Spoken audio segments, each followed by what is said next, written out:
For this assignment, we're going to work with the still life. The still life you're going to create for yourself at home or in your dorm, depending where you are. I have several examples of still lifes that I attached to the assignment. Make sure that you look through them. Each image gives you an idea or an example on how to successfully set up your still life. That still life should be complex. It's extremely important that there are a lot of different objects, okay? So that since there are a lot of different objects, fabrics, shapes, different textures, shapes of different definition, transparent, translucent, you can see through them. We have a lot of overlapping happening, like a sort of hodgepodge with the degree of organization. Some organization is needed there too, and I will talk about this in a moment.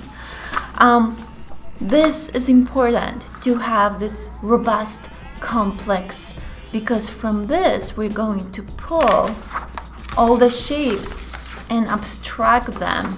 So you'll be experimenting with the degrees of representation. This is the main problem here, how to go from a realistic image, a realistic shape, to its abstract version. And there are no exact rules on how to do that. You want to think about the idea of simplification of complex shapes. So there are a couple of things that you need to know that you want to avoid while working on this assignment. And one of them is, yes, you're abstracting shapes, but you cannot change the main characteristic of shapes. That bucket in this image that is placed on top of the roll of paper, it cannot suddenly become a car. Okay, this is like really transforming one shape into another realistic shape. It doesn't make sense because you're not abstracting, you're transforming into a different shape. So be careful with that. Another thing is to make sure that all the colors and hues that you observe in your still life, they become unaltered. Okay, so if you look at, this is a different still life from this still life, but it gives you an idea that fabric has been used multiple times in the still lives that I was setting up for my students in classes. The colors, the hues are not changed. They are the same in this image that the student created.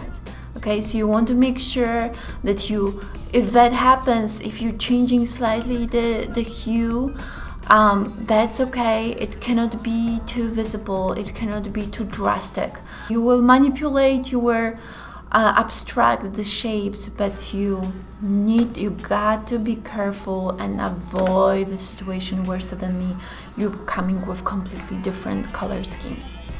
You need to make sure that your still life that you're setting up for yourself at home is successful.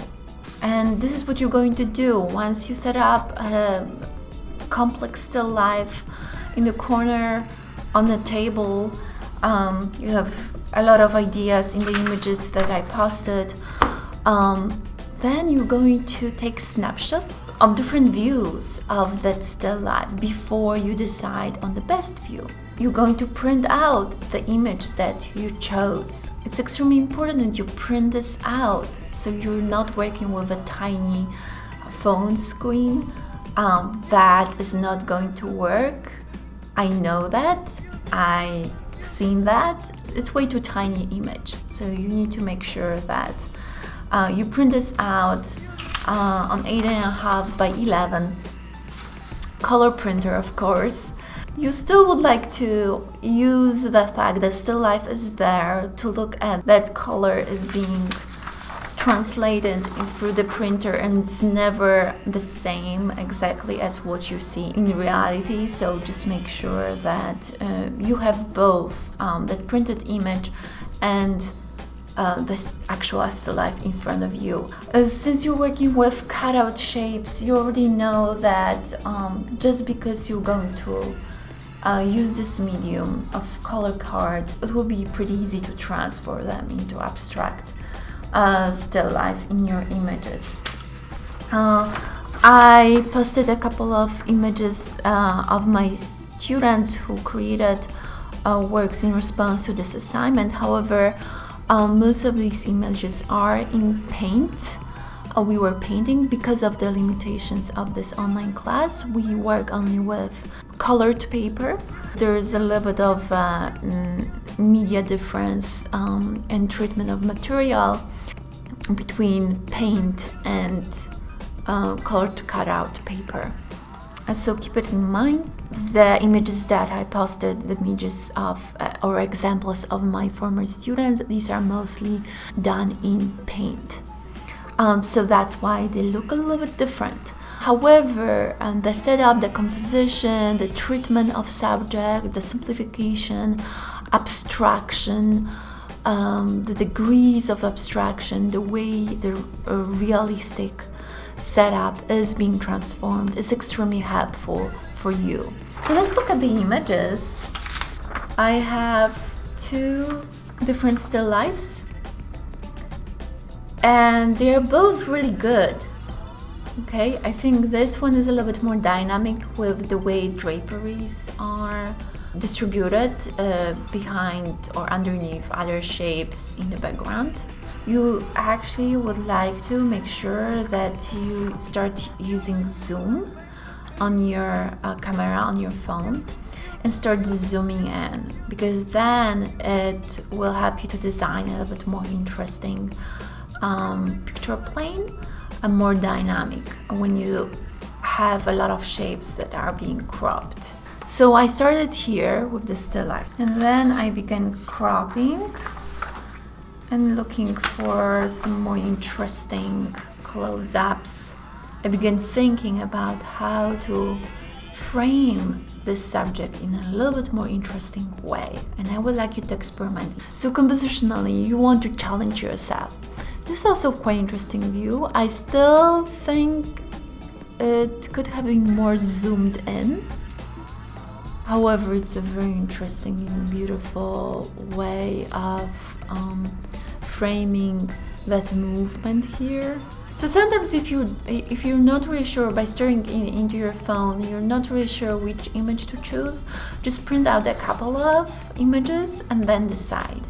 You see, there are a lot of very bold colors that are set up in the still life. So, really think about the interaction of colors and color theory, and think about how color is extremely important in this assignment, like in any other assignment in this class. So don't be afraid of color. It's extremely important to use it. You can also help yourself with figuring out a very specific color scheme. That's fine too.